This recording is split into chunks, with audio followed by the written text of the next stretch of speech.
We're going to have a lot of fun tonight. You're a racist! Who the hell is I knew this was going to happen. Who is that? Trump's a racist! He's racist. That's what professional golfers are saying about Donald Trump. And not just because of what happens off the course. On the fairway, on the green, in the clubhouse, Trump's behavior reveals a pattern that goes much deeper than a bad temper or a few bent rules. Golf is supposed to be the most honest game in the world.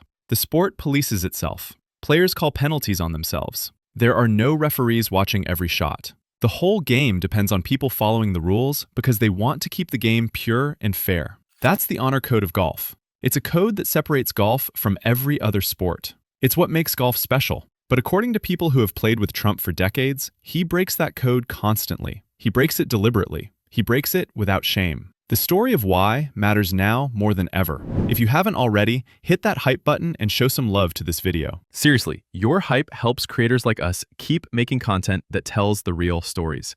These are conversations worth having, and your support means everything to reaching more people who need to understand the connections between golf, character, and integrity. The game of golf sits on something precious, and that something is honor and trust. It's built on trust. It's built on the idea that everyone wants to play by the same rules. You keep your own score perfectly. You walk to your ball and you hit it from where it lands. You count every stroke carefully. You don't move your ball to a better spot. You don't take mulligans when the match is being scored. You don't pretend you hit a shot when you actually hit 2 or 3. These are the things that make golf different from every other sport. There are no referees on a golf course watching you. The player has to be honest. The player has to care about the truth. And yet, according to people who have spent years playing golf with Donald Trump, he treats these rules like they don't apply to him at all. This isn't a new story. It's been building for years. Golfers have talked about his cheating. Analysts have studied his handicap numbers and said they don't add up. Institutions have made historic decisions because of who Trump is.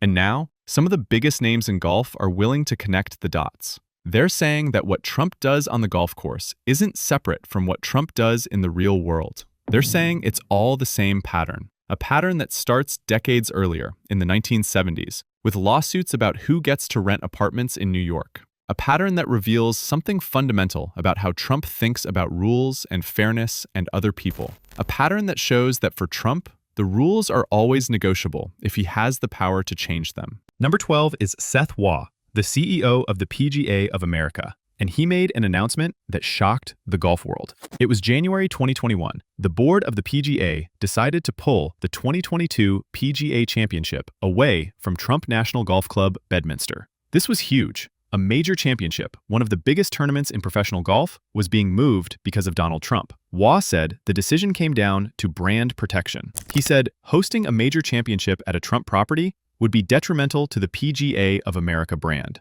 He warned that the damage could be irreparable. The damage could have been so bad that it could never be fixed. Why would they do this?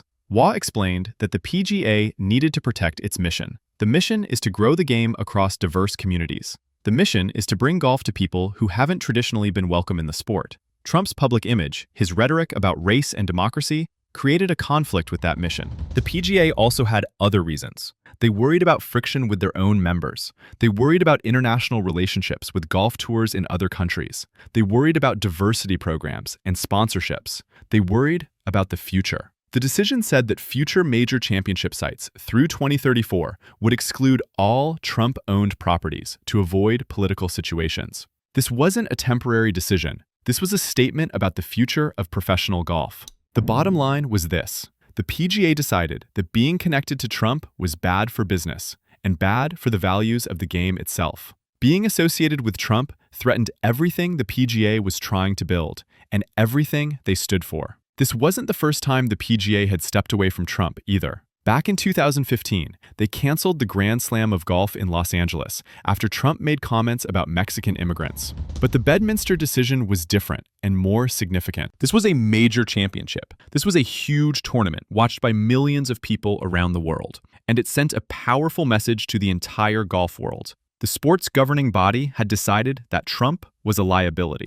Number 11 is Lee Trevino, one of the greatest golfers who ever lived, and someone with deep wisdom about the game and human nature. Trevino has talked about what it's like to play with Trump. Trevino has described the experience as theater. He says playing with Trump isn't really about golf. It's about ego. It's about a performance where Trump gets to be the star and win, no matter what the scorecard says or what actually happened on the course. Trevino hints that the rules of golf don't mean much when you're playing with Trump. It's showmanship. It's a show where Trump writes the script and decides how it ends and who wins. The actual location of the ball, the actual number of strokes. Those things seem less important than the story Trump wants to tell about himself. Number 10 is Jack Nicklaus, who is someone who has supported Trump's political policies and his administration. But even Nicklaus has been critical of Trump and his personal conduct and behavior. He's said that Trump's biggest flaw is his lack of diplomacy in dealing with people. Nicklaus dislikes Trump's constant tweeting and social media presence. He dislikes Trump's divisive style. Even a supporter like Nicklaus recognizes that Trump offends people and causes conflict. Even a supporter like Nicklaus admits that Trump is not the kind of leader who brings people together or unites people around a common purpose. This is important because it shows that the criticism of Trump crosses political lines. It's not just Trump's enemies saying these things. It's people who actually support his policies who are also saying he's got a serious problem with how he treats people and conducts himself. Number 9 is Hank Haney, the former coach of Tiger Woods. Haney is one of the most accomplished golf coaches in history. He knows golf at the elite level. He has worked with the greatest golfer of all time. Haney has looked at Trump's golf game from a technical and analytical perspective. Trump claims to have a handicap of 2.8. For a man in his 70s, that would be elite-level golf. It would put him at the same skill level as former professional golfers or the best amateurs in the country. There are very few people in the world who golf at that level. It's a rarefied level of play. But Haney says that's impossible. Based on what he's seen of Trump's swing mechanics and the way Trump actually plays, a 2.8 handicap doesn't match up with reality. Haney says that if Trump played by real rules and his shots were counted accurately, his handicap would be 15 to 20 strokes higher. That's not a small difference. That's a massive difference. That's the difference between being elite and being an average amateur golfer. That's a discrepancy that cannot be explained by luck or bad days. That's a massive gap that suggests the numbers Trump is reporting simply aren't real. That suggests Trump is fabricating his handicap. Number 8 is Samuel L. Jackson, who is a famous actor and serious golfer. Jackson has spent decades in the entertainment industry. He's known for being truthful and straightforward. Jackson famously called Trump a cheater. Trump responded by saying he didn't even know Samuel L. Jackson. Trump said he'd never played golf with Jackson. Trump's whole response was a denial. But Jackson had receipts. He showed a membership bill from a Trump golf club. He had the documentation that he was a member of a Trump golf club, even though he never requested membership. He never signed up for it. He never agreed to it. But there was a bill. There was a record. Jackson even named former President Bill Clinton as a witness to their past games together. This is important because it shows Trump's willingness to deny reality, even when presented with evidence. Jackson didn't just accuse Trump of cheating on the golf course. He also accused Trump of lying about whether they'd ever met. And Trump's response was to deny the truth when the truth could be proven. That's the pattern. That's what Trump does. When caught, he denies. When confronted with evidence, he denies. When witnesses come forward, he denies. It's a pattern of dishonesty that goes beyond golf.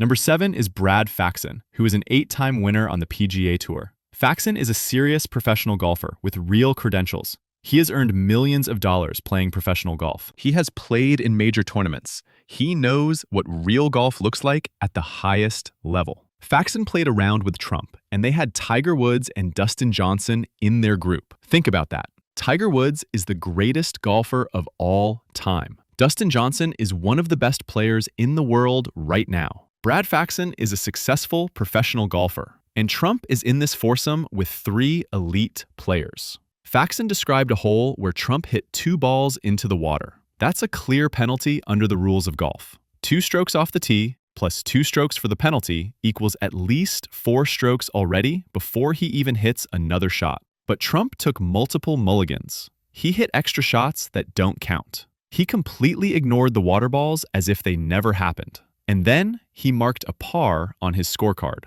A par means 4 strokes on a par 4 hole. But Trump had hit way more than 4 strokes to get there. The fact that he did this while playing with Tiger Woods and Dustin Johnson shows how confident he is that he's above the rules. It shows how little he cares about what other people think of his cheating. He's willing to do it in front of the best players in the world. Number 6 is Peter Kostis, who is a longtime CBS golf analyst and television personality. Costas has claimed he saw Trump move his ball into better positions while the cameras were rolling. This was during television filming, professional filming, CBS filming. This means Trump was cheating in front of professional broadcast equipment. This means Trump was cheating while the whole world could see him on television. Costas said he saw Trump move his ball multiple times during the filming. He saw Trump toss his ball out of the bunker to a better lie. He saw him improve his position when he thought nobody would notice. Or maybe he didn't care if people noticed. This is damning because it suggests Trump's cheating is so habitual that he does it even when he knows someone is watching, even when he knows cameras are there, even when everything is being recorded and could be replayed. It's not even a conscious choice anymore for Trump. It's just what Trump does. It's automatic. It's second nature. It's built into his character. And that's what makes this so significant. This isn't a one-time mistake. This isn't a golfer having a bad day and making poor choices. This is a pattern of behavior. This is who Trump is. It's automatic for him. Number 5 is Oscar De La Hoya, the boxing legend who played around with Trump at one of his courses. On the first hole, De La Hoya watched Trump hit 4 balls. The first went into the water. The second also went into the water. The third went out of bounds. The fourth went into the bushes. That's 4 bad shots on one hole.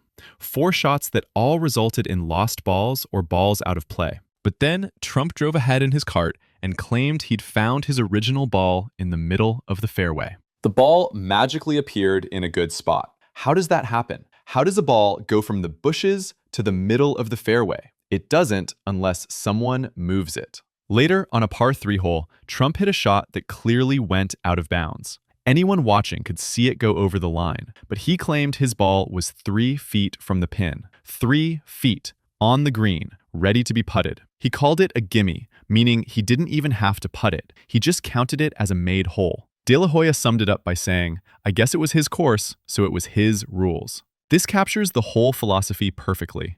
When you own the course, when you own the clubhouse, when you own everything around you, the rules don't apply to you anymore. That's the mentality. That's the thinking. And it's not just limited to golf. Number 4 is Suzann Pettersen, who is a legendary golfer who has played professional golf at the highest level. She is an LPGA star. She is someone who knows the game inside and out. She has known Trump for about a decade. That's 10 years of playing golf with him. Pettersen has said, "Trump cheats like hell." Those are her exact words. She's described watching his golf balls perform what look like miracles. No matter how deep into the woods a shot goes, by the time the group walks to the ball, it's sitting in the middle of the fairway. It's like the ball teleported. It's like it moved on its own. It defies physics. It defies logic. But Pettersen has seen it happen again and again and again. She says it's not random. It's not luck. It's a pattern. Pettersen has suggested that Trump pays his caddy well to help with this arrangement. She's hypothesized that money is changing hands to make balls appear in better spots. She's suggested that Trump essentially pays people to help him cheat. She's also said something really important. Trump hasn't changed since becoming president. He has not changed 5 millimeters, is what she said. That means the cheating wasn't something he stopped doing when he got to the White House. The cheating wasn't something he gave up when he became president. It's ongoing. It's consistent. It's who he is. It's baked into his character. Whether he's a businessman or a golfer or a president, the behavior is the same. Number 3 is Brandel Chamblee, who is the lead analyst for the Golf Channel. Chamblee has been vocal about the moral problem Trump represents for golf. Chamblee has said Trump's history of discrimination shows a lack of moral fiber. He's being direct and clear. Moral fiber. That's not a phrase you use lightly. That's a serious accusation about someone's character and their values. Chamblee points to the 1970s lawsuits as evidence of this lack of moral fiber. He connects Trump's rule-breaking in business to his rule-breaking on the golf course. Chamblee has called Trump's presence in golf a stain on the game. A stain is something that marks and damages something permanently, or at least for a long time. He said that golf should not be associated with someone who has a documented history of discrimination against minorities. He said that the sport's values of integrity and inclusion are at stake when the game's leaders partner with Trump. For Chamblee, this isn't just about golf. This is about what the sport represents, and what it stands for, and what kind of future it wants to have. The choice to partner with Trump is a choice about values. Number 2 is Rory McIlroy, who is a 4-time major champion. He's one of the best golfers in the world today.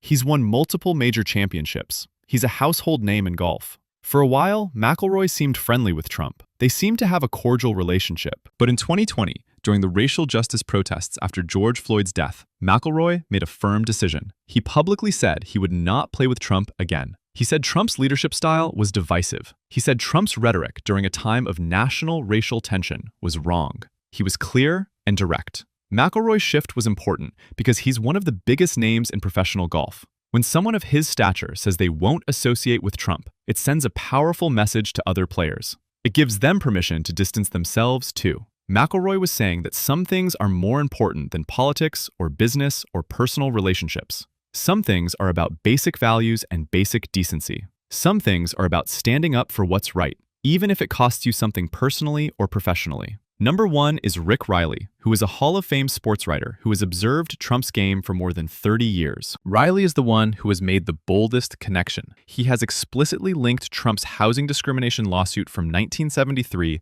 to his behavior on the golf course today. Riley documented how the Trump organization used coded language to discriminate. They used a C for colored on apartment applications. They used a 9 to mark minority applicants. When testers from the New York City Human Rights Division came to Trump buildings, white applicants were shown available apartments. Black applicants were told there were no vacancies. But there were vacancies. The vacancies just weren't for them. This went on for years. In 1975, Trump agreed to provide weekly vacancy lists to the Urban League and to use equal housing advertising. He agreed to follow fair housing practices and stop discrimination. But then, in 1978, there was another lawsuit. Trump was violating the terms of the settlement. The discrimination continued even after he promised to stop. Trump wasn't following the agreement he had made. The government had to sue again. By 1983, a statistical review was conducted on Trump properties. And what did they find? 2 Trump Village properties remained over 95% white. 95%. That's not a coincidence. That's not random chance. That's a pattern. That's systematic. That's intentional and calculated. The government documented it with data. The courts confirmed it with legal findings. And Riley says this reveals the core of who Trump is as a person. This reveals his worldview completely. This shows how he thinks about rules and how he thinks about fairness. If you can systematically discriminate against black families trying to find housing, then you can cheat at golf. If you can create a system of coded language to hide your discrimination, then you can manipulate your handicap score. It's the same character. It's the same person. Riley's argument is that this same attitude shows up on the golf course. If you view rules as obstacles to be bypassed, rather than standards to be followed, you bypass them everywhere. If you're willing to discriminate in housing, you're willing to cheat at golf. If you're willing to commit fraud in business, you're willing to manipulate your handicap. It's all the same mindset. It's the same philosophy throughout his entire life. You see the rules as things that apply to other people, not to you. They apply to regular people. They apply to minorities trying to rent apartments and find homes. They apply to golfers following the official rulebook. But you think you're above all that. You believe that the rules are obstacles for other people and that you have the power to ignore them. The testers who went to Trump buildings in the 1970s, they were looking to see if the Trump organization treated people fairly. What they found was a systematic pattern of discrimination. It wasn't one landlord making bad decisions. It wasn't a series of isolated incidents. It was a system. It was coded. It was deliberate. And it was documented by the government. The C for colored marking on applications, that wasn't a typo. That wasn't a mistake. That was a system designed to identify and exclude black applicants. And that kind of thinking doesn't just disappear when you move to the golf course. Riley also documented something called the Pele nickname. At Winged Foot Golf Club, the only major club Trump belongs to that he doesn't own, the caddies gave Trump a nickname. They called him Pele, after the legendary Brazilian soccer star. The reason was that Trump frequently kicked his golf ball out of the rough and onto the fairway consistently. It's a joke, but it's also a serious observation. The caddies recognized that Trump's athletic achievements at Winged Foot were manufactured. They weren't real. The ball was being moved by Trump's foot, not by Trump's golf swing. These people who work at the club every single day, they see what Trump does. They see how he plays. And they gave him a nickname that mocks his cheating. They created a name for it. They talked about it among themselves. They normalized it enough that it became an inside joke. But it was also a way of saying, we know what you're doing, and we're not fooled by it. Riley issued a public challenge to Trump. He offered Trump $100,000 if Trump would play a round of golf under professional referee supervision. A refereed match with witnesses to prove that his 2.8 handicap is real and accurate. Trump never accepted the challenge. That tells you something right there, clearly. If your handicap is accurate, if you really are that good, you would take the money and prove it. You would show the world that you can play at that level. But Trump didn't. He wouldn't do it. Why? Because he knows that if the match is refereed, if the rules are enforced, if someone is actually watching and checking his score, he will be exposed. The pattern that emerges from all of this is crystal clear. Golf is built on honor. Golf depends on people who care about the truth. Golf requires you to report your score honestly, even when nobody is watching. But Trump has shown for decades that he does the opposite. He cheats when people are watching. He cheats when the cameras are rolling. He cheats with Tiger Woods and Dustin Johnson right there seeing it. He cheats because he thinks the rules don't apply to him. He cheats because he believes power and wealth exempt him from the standards that apply to regular people. And when he's caught, he denies it. He says he never met Samuel L. Jackson, even though Jackson has a membership bill. He claims his ball was in a place it couldn't have been. He marks scores that don't match his strokes. The denials are as important as the cheating because they show a willingness to deny objective reality. And the people who know this best, the professional golfers and analysts who've spent time around him, are now saying that his behavior on the golf course reveals something important about who he is as a person. They're saying that the cheating isn't just about golf. It's about a worldview. It's about seeing rules as obstacles. It's about prioritizing your own ego over everything else. It's about a willingness to deny reality when the truth is inconvenient.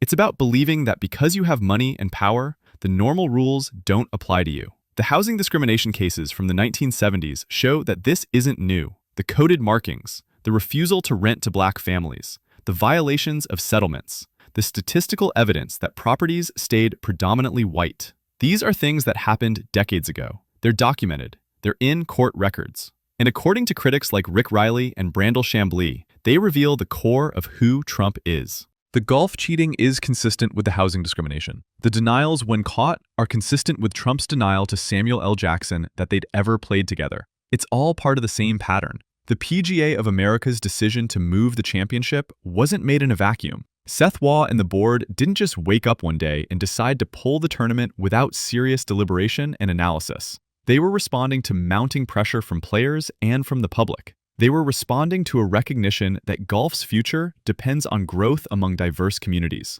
They understood that the golf community includes women and minorities and international players. They were responding to a conflict between Trump's public image and the sport's stated values of inclusion and fairness. They were responding to the voices of players like Rory McIlroy and analysts like Brandel Chambly, who spoke up about their concerns. They were responding to a reality that the golf world had finally come to terms with. The damage to the brand would be irreparable. That's what Waugh said. Irreparable damage. That means damage that cannot be fixed. That means long-term harm to the sport's reputation. That means they saw Trump as a genuine threat to everything the PGA has been trying to build. And so they made their decision. They said, no, we're not doing this. We're not hosting the championship at a Trump property. And we're making sure that future championships won't be hosted at Trump properties either, through 2034. That's more than a decade. That's a commitment that says we're serious about this decision. This doesn't mean golf is perfect.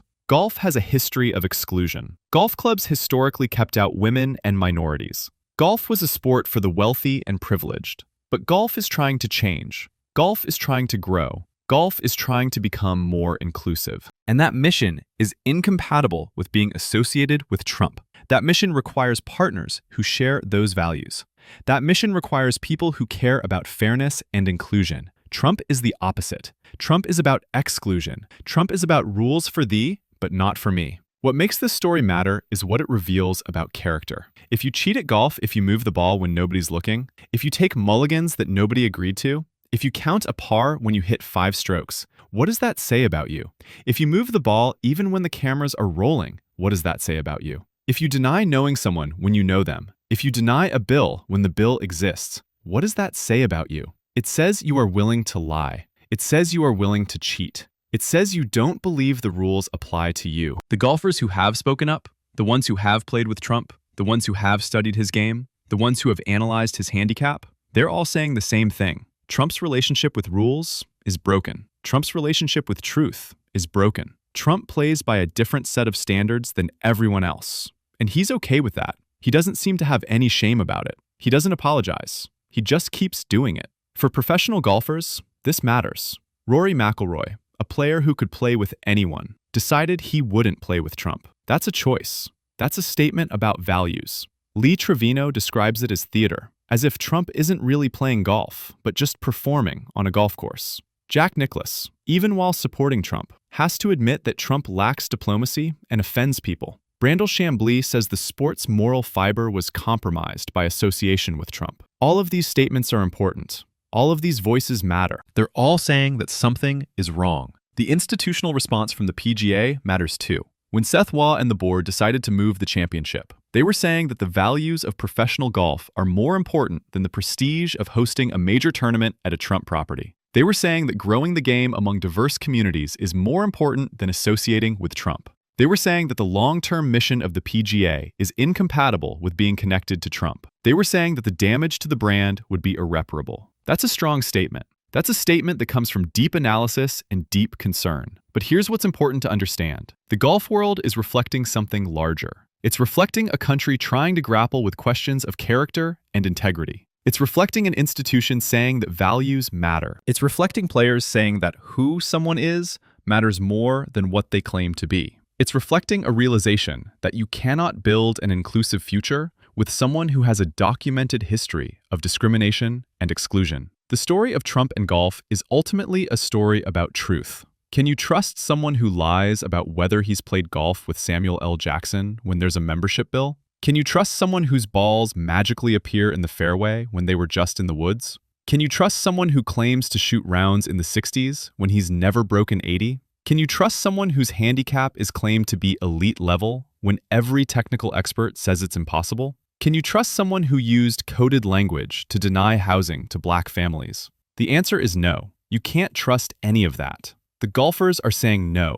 They're saying you can't trust that. They're saying the pattern is clear. They're saying that what you do on the golf course matters because it shows who you are. And who Trump is on the golf course is someone who cheats and lies and refuses to acknowledge reality. For the sport of golf, this moment represents a choice. Golf can choose to be a game that depends on honor and truth. Golf can choose to stand up for its values and protect its mission to grow the game among all communities. Golf can choose to associate itself with figures who represent integrity. The PGA made that choice. The professional golfers who spoke up made that choice. And that choice sends a message. The players, the analysts, the institutions, they're all sending a message. They're saying that golf is bigger than any one course. Golf is bigger than any one tournament. Golf is bigger than any one player or owner. Golf is a game, and the game matters. The rules matter. The truth matters. The values matter. And when someone comes along who is willing to ignore all of that, to cheat